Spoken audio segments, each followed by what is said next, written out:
thanks so much for listening to the Ridge Community Church podcast. My name is John. I'm one of the pastors on staff at the Ridge, and our vision is to bring the hope of Jesus into every home.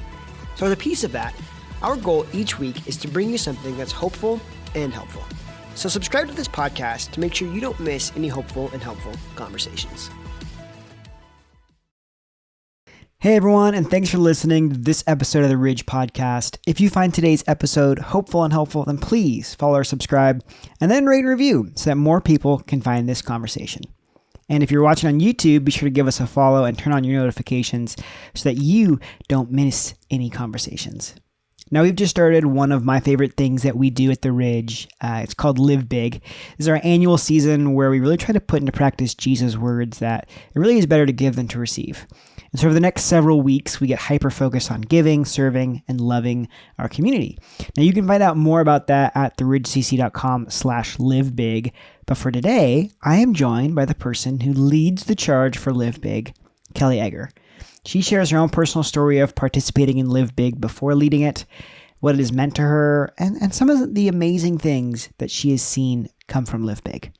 This is my conversation with Kelly. Hi, Kelly. Thanks for coming on the podcast. Oh my gosh. Thank you so much for having me. Yes, it's so exciting. We're entering into a super, super exciting season. We just did as we kicked off Live Big last weekend. And I'm super curious. I mean, this has got to be a super unbelievably busy time for you in this role. Are you hanging in there?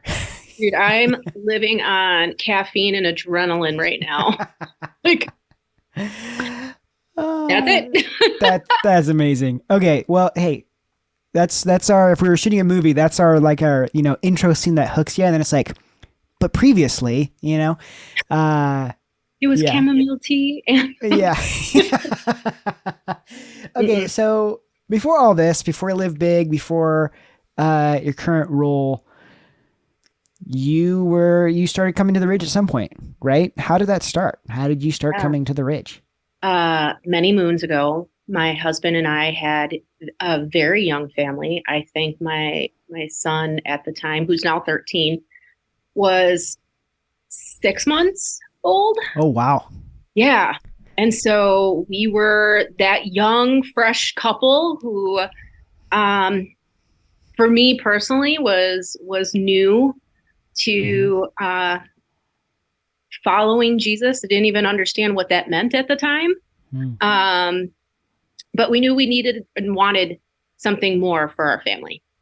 And so we were exploring. And honestly, this was the first church where our tushies sat in a seat, and we've been here ever since. Wow. One and done. It was. That's awesome. It was meant to be. Yeah. So what were you, before you were ever offered a staff role, what were you doing before that? What did your life look like? Yeah. I was in corporate sales, working with C-suites on engagement, employee engagement, employee satisfaction, and did that for 12 years and loved it. And I remember the day that I called my boss to let him know, hey, this is it for me. And I immediately was like, hey, boss. And tears started forming up because I'm remote. I was a remote employee at the time. My boss was in Michigan. I'm in Wisconsin. And so it was the toughest phone call because I wasn't leaving as an unhappy employee. I was leaving because there was this call and call from God. And the only way I can describe that, because that was probably the only way I was going to leave that job unless they let me go. But that wasn't happening either. So call from God, like what is that? Was that just a emotion? Was that like wow, I feel like this is the right thing. Somebody's talking to you and they're like, hey, we think this would be a great role for you. And you're like, no way, but wait a minute, Oh, John, it was definitely several months of, I would say the journey happened even before an actual conversation started. Cause, I want to say a year and a half to 2 years before I came on staff, I had been praying about leading a team. And I was an individual contributor at the time. And the company that I worked for was starting to form these territory teams. And I was really hoping to get one of those positions. And instead of giving me something that I wanted, thinking, Lord, I'd like to get paid to lead a team. he inserted this volunteer role at the Ridge, leading the Next Steps team. Mm-hmm. And at the time, I did not connect the dots, but I can totally see it now that God's hand was in that. Because I was like, I should have been more clear in my prayer. I wanted to get paid. But here I am. And so that started like I said, that was probably 2 years before I came on staff. And then as I was in that volunteer role, leading the Next Steps team and then coaching, the executive pastor here started really pouring into me. And I found that I wanted to be here with this team more than I wanted to be doing the things that I was supposed to be doing every day. And that's when I had and it wasn't just a me decision. That's when my husband and I sat with our lead pastor, Mark, and his wife, and we started exploring what does it look like to work in ministry. And at the time, there was no position for me here. It was really, do you see yourself serving the greater, the kingdom? And I kept saying no. Like, no, I think I'm okay. I make pretty good money doing what I do. I'm all right serving in the position that I'm serving. And it was probably a good 6 months. And then it was, even at the end, towards the end of that, it was, okay, I'm convinced, but I'm not sure my husband's convinced. Yeah. And so there was a lot of back and forth going on there, because I wasn't going to make the switch without his blessing. Yeah. It was definitely a family decision. Yeah. And so we were both definitely in prayer, and Live Big 2019 kicked off. And that was my very first day on staff. Okay. So the busiest time of year for your role, right? Working with the partner organizations, with all these nonprofits, all this really dreaming, and it's like you hit the ground running, right? Yeah, I was drinking from a hot fire hose. Okay. All right. So when you first, and maybe this is a kind of a fun question, maybe it's not, who knows? Your first experience with Live Big, how do you feel like your understanding of what it was, like, what do you think of it when you first started versus how do you feel like that understanding of what it means and what it is has kind of changed over time? And so let's go back to the Ridge has always been a part of our history. Yeah. And so Live Big wasn't new to me as an individual. Yeah, actually that's interesting. Maybe start with what was it like as somebody who was just a church attender? Yeah. So again, thinking back to when Live Big started, I know this now, 2016. Okay. And prior to that, there was bits and pieces of it, but it didn't really get branded Live Big until 2016. And I remember seeing it from the seats. Yeah. And I remember the call to action. And I remember really feeling the tug on my own heartstrings. I'm naturally gifted as somebody who serves. But when it comes to the finance piece, my husband and I have gone through many years of getting out of our own debt, putting ourselves into it, and then getting ourselves out of it. And so we budgeted really, really stringently, and just remembering and thinking, all right, God, what do you have for us? What do we need to do? And feeling stretched there. And so when we talk about Acts 20:35 as part of Live Big, as more blessed to give than to receive, that giving piece for us was that finance piece. And so I know we say where our money goes, our heart follows, was definitely true for us. How have you seen God work through like that, like decision to kind of be like, okay, we're going to give? How do you feel like? So funny story. I think I was praying separately and was coming to this realization with God, like whatever number my husband and I come up with, I'm going to double it.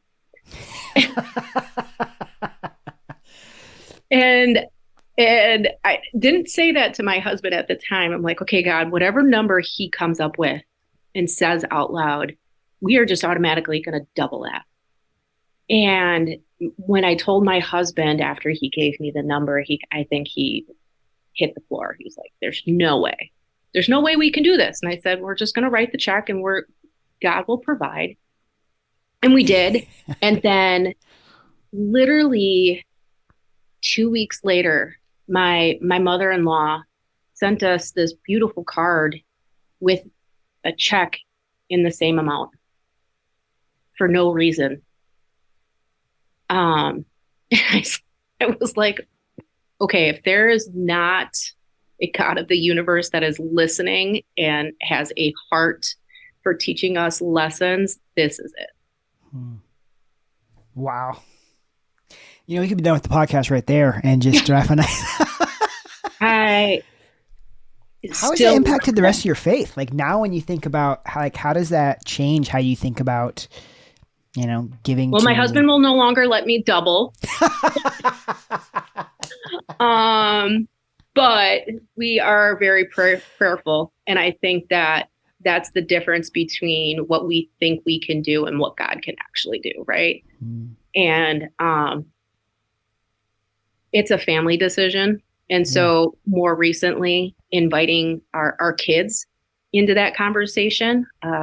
We have an 8th grader and a high schooler, and we sit down and we talk family finances with them all the time. Yeah. And so part of that is even they give a 10%. And so what is our give this year as a family? I love that. I love that, especially because it like gives them buy-in and say, and like they have that little bit of ownership that comes along with that, Okay, so then you join staff. Yeah. And you probably get a whole different view of what Live Big is. Not necessarily from like a heart perspective, I don't think, but maybe. But also just from like okay, now it rests on your shoulders. Well, not really. I think that the first 2 years, I was just observing and watching the hot dog being made. I like that you picked a hot dog because you don't want to know what goes into that. So yeah, right. Like you're kind of like it's a hot dog. And I'll even admit I probably took advantage of the fact that there were people on staff who had been doing this for a while, and I just let them lead. But this is the first year where I'm really being asked to lead at the level that I should have been leading probably even last year. Really understanding the ins and outs. Why are we doing this? What are the stories? Where's the heartbeat?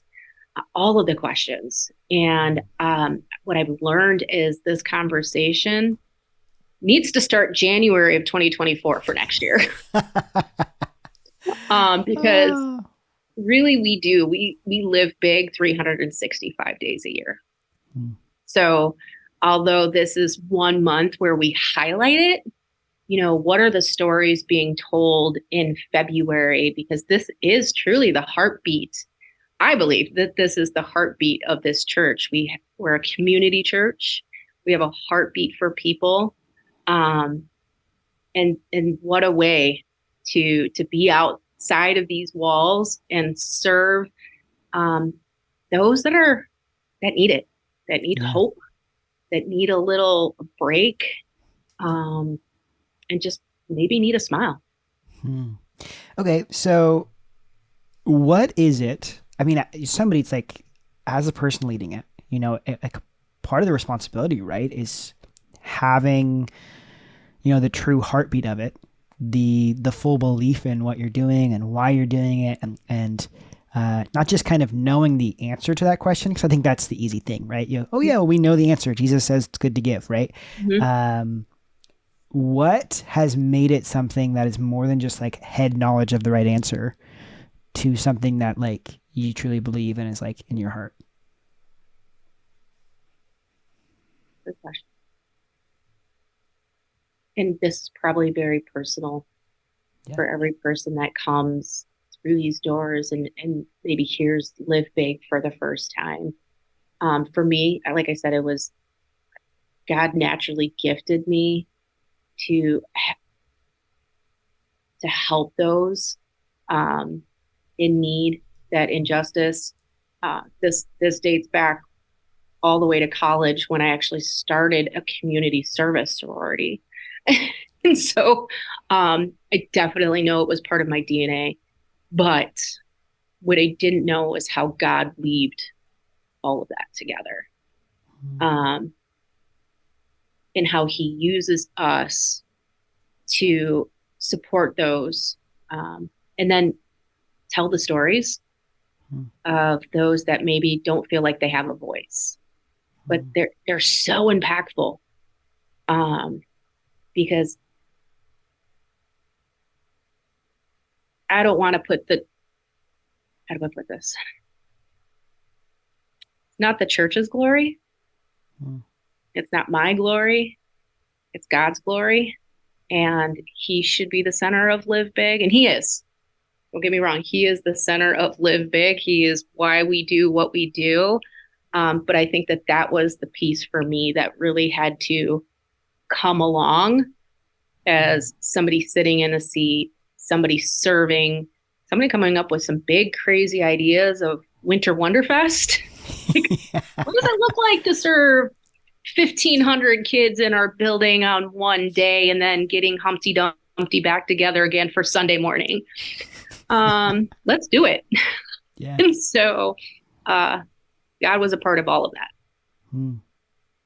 Did that answer the question? Yeah, I think so. Yeah. I mean, I think so. Okay. God didn't create us all the same. So your natural gifts and abilities are different than my natural gifts and abilities. And, even on my Winter Wonderfest team, we have people with different giftings. And I will be the first to be honest. I was not gifted in details, but God brought Hillary this year, who was like, hey, I served on the registration team last year, and it was a hot mess. Here are my suggestions. And I was like, yes, girlfriend, thank you. Yeah. And, there's Mindy, who is my super cool chick. And she's like, last year we used this room for cookies, but kind of envision something different. And I was like, well, tell me more. Like, let's work this out. And so it's been fun to work alongside of people and use their natural gifting to, this is probably the wrong terminology, be a puppet master, like putting it all together. Leader, some might say. Thank you. Yeah, that's better. But there's the coffee kicking in, right? Yeah. Cup today. Yeah.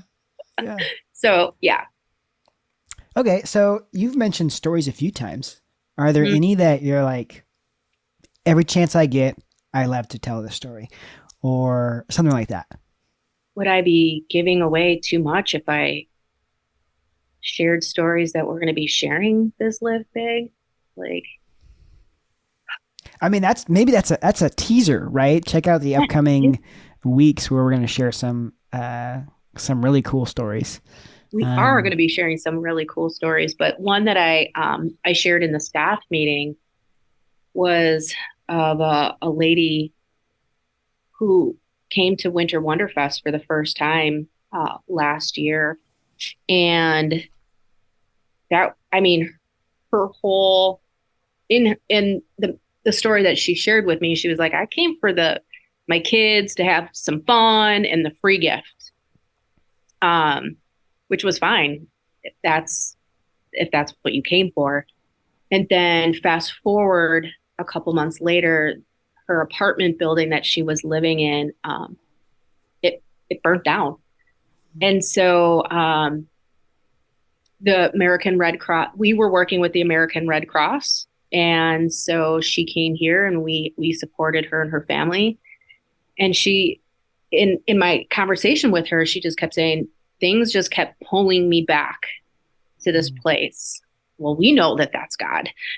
We know where that came from, but for her to see that light bulb moment for her to go through yeah. was pretty cool because she's like, well, then I just kind of was curious as to what a service was going to look like, and she's like, my kids loved it, I loved it, um, but it was more about what I was learning and how I could work through some of the brokenness that she was dealing with. Um, and it's an ongoing process. She says it's still a struggle, um, but I don't know if I'd be in this place now if it wasn't for me coming to Winter Wonderfest a whole year ago. Mm. Which that's that's the hope. Yeah, where it moves beyond just this moment where you can serve someone, which I mean, great that that happens. I think meeting a need, it's a very practical example of Jesus did, right? Where he meets a need, but he also offers more, you Yeah. know? And Yeah. She said that this was just a building she drove past every day until it was more than a building. mm, And that I love that. Like mm, it became much more. And the people inside it um, were there to support and help. mm, And I hope someday that this story becomes full circle where she is the person providing the mm, support and the help. That's my wish. That's my hope. That's my yeah. prayer. Mm, Because that is really where we see God show up. mm. We can use our own story to help somebody else. Well, I love, and that's part of, I think, one of the things that I love about, especially Live Big this year, is how hyper focused we are on local.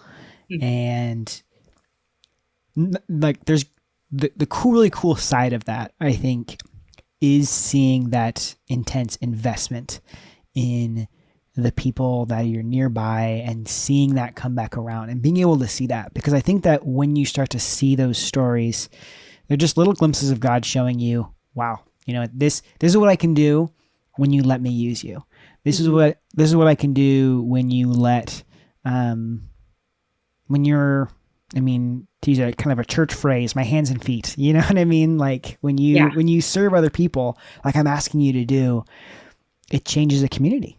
Yeah. And I'm going to go back to the one of the earlier questions you had. I think early in Live Big, um, I felt like God had my back and he was there and Jesus was my cheerleader. He was behind me and he was like, he was the hype man behind me. He's like, you Yeah. got Kelly, you got, and now I'm like, you know what? No, I got your back. Hmm. How can I be your hype man? And, and this is, I'm here. This is where I'm at right now. What switch has to happen for that to be the case? Because I think that's a beautiful picture of understanding really this idea of like, yes, God supports us. And then when we get to a place where we want other people to experience that, that's where we start to like point towards him. I think it's like when we really have experienced the hope of Jesus, we're like, ooh, I've experienced it so much. Now I'm like, okay, I want other people to have this. Yeah. So Well, what do you think? How did you make that switch, or like what was it that let you have that switch, or what do you think would be helpful for somebody being like, well, I'm definitely in this camp over here. How do I get over there? yeah. Hmm. I realize that's a hard question because I feel like that's like there's an I element feel like that's there's a different for every simple person. answer, like, hey, I I realize that I'm an extrovert that sometimes loves attention. You're preaching to I the mean, choir. I love the attention and the recognition, and the pat on the back felt great. Hmm. But I mean, I always knew that handing those checks over to the organizations that we partner with, and that they can do so much with that in Hmm. supporting the community needs. Um, but it was almost an Oprah moment for me, and versus an Oprah moment for God. And Hmm. now it's like, I don't need to be the center of that stage. Um, Man, how do I get somebody else Hmm. to be the center of that stage? So I'm trying to lift up some leaders. Hmm. This year, I'm actually not leading Winter Wonderfest. I've got Dale doing it. And my conversation with him at our last meeting was, all right, buddy, how comfortable are you feeling getting up in front of a couple hundred people and walking them through this process? And he's like, I think I got this. And I was like, let's roll. Hmm. and, I love uh, that. and, you know, how do I raise up more of that? Hmm. And you can actually you can see Dale's serving story from last year, where he talks about his first experience there and how it impacted him on our Live Big website, which we can throw in um, the show Perfect. Yeah. notes. Last year, he shadowed me as the leader. And I thought for sure this guy at the end of the day is going to be like, deuces, I'm out. Because it's a lot. It's a Yeah. lot. Um, but no, he's sticking with it, and I'm serving alongside him to help him make sure that he feels comfortable. But um, man, next year, I hope I don't, more hands off, and that this team is just gonna rock Hmm. without me. And and then as he's raising up leaders,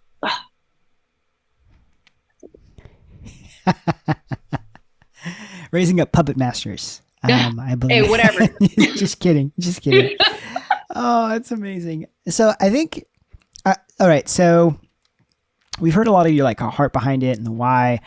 Maybe you could share some just like really practical things that somebody could do. Uh, maybe you heard it in service. Maybe this is your first time hearing about Live Big. How can somebody? What was your hope that somebody would do after hearing you talk about it? Yeah. First thing first is whatever number God puts on your heart, double it. I'm just kidding. Uh, There's something but holy about doubling it, right? Yeah. but giving financially is obviously a piece of that. There's a sacrifice there of maybe giving up a couple Starbucks trips or a Target trip. Man, what's the saying? You walk into a Target for toilet paper and you walk out $200 broke. Um, I'm not familiar with that saying, but I believe it. yeah. So obviously there's giving financially, but some and serving Winter Wonderfest. I mean, we've got over 800 serving opportunities happening Mm. on that specific day. But even leading up to Live Big, we've got groups and teams coming in to do various projects. But it's more than the projects. We always say, people over tasks, people over those projects. So how are we building relationships? Because these could be new people to the Ridge who, again, like my own story, didn't really know Jesus and his heart for people. So just being able to have conversations as people are coming in to serve is so big, just to get to know their own stories. Mm. Um, but I love that on our Live Big page, um, all of our partners have opportunities to serve them. So it's easy to come to our building because it's probably within 5 to 10 minutes of where you live. Or But a the 4 hour plane flight, but hey, whatever. we'll get you to move sooner or later. Sure, sure. Yeah. Um, but it can be much more of a challenge to go to a city on a hill that's 15 minutes away, Mm. or a CareNet that's or a Hope Street that's not in the nicest zip code. Mm. Um, I've never felt uncomfortable there, but I also don't have that fear filter that some people have because I'm just kind of we'll jump now, think later. I do think there is something about something about Live Big where it's this easy rep. It's this easy opportunity to like hyper focus, lots of conversations about the idea of serving. I think I would just encourage anybody that yes, you can definitely use it as that opportunity, that easy on ramp, but also like really pray as you're going into that opportunity. One, maybe there's somebody that you can invite to serve with you and do something That's with a you. You know, perfect example. If yeah, you might be further along in your faith journey, but you've been praying for the family next door. yeah, What an easy way to bring that family in and serve the community. yeah, and especially because I think once again, mentality is so important, right? It's like, hey, why do you want that person to serve with you? Well, I want them to serve with me because I know that when I serve, it's so life giving, and I want that experience for somebody else. It's a very different mindset than being like, well, I was supposed to. I heard John talk about it on the podcast, and I was like, oh, okay, I guess I'll invite my friend to come with me, But it's like, what do you hope for the people around you? What do you wish they experience? And Yeah. use that as a filter and a motivator to embrace these things.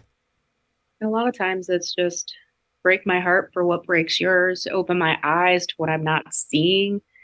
And we always got to be careful for what we pray for because when we do, God's going to open that up. Hmm. Okay. Um, How about this? Last question for you. Because I know that the fact that you even carved this time out, huge, huge blessing for all of us. What is your prayer going into this Live Big time? What are you praying that God will do?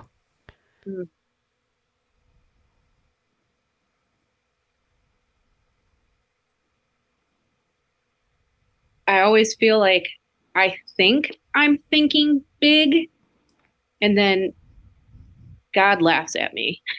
He's like, bigger than that. Um, and every year, beyond that giving component, because it's great to be able to support these organizations. It is. I love that we see a need. We're serving these organizations who are amazing at what they do. Um, but I really what the last couple of years with Winter Wonder Fest, the families that have been coming into our building, I want them to, and here's the prayer, that this place isn't scary, that the people that are serving it are just like them. I mean, maybe you can't tell, but today I've got orange hair. Who knows what, you know, I'm, I'm I'm just as broken and just as messy. Um, and that we have a heart to have a conversation. Mm. It's not, come get our coffee and eat our donuts and then leave. It's stick around. Who are you? Mm. How do we get to know you? Because that's where I think Jesus was at his best, Mm. building relationships and having conversations with people. And that's my prayer is that 1,500 kids and the 700 families that come through these doors, that a fraction of them come back because there's this seed of curiosity of what is this place and why is it special? That's so good. Kelly, thank you so much for sharing and spending some time talking about this and really sharing your heart on something that's, I think, so powerful and is going to move and do some awesome things in our community. So thank you. All right. Here's the next 4 weeks. Well, that was my conversation with Kelly, and I hope you feel inspired to check out our Live Big website and see all the different ways that you can get involved this year. So head over to theridgecc.com/livebig or check out our show notes to head over there. Thanks for listening to this episode of the Ridge Podcast. Make sure to follow and subscribe so that you don't miss any hopeful and helpful conversations.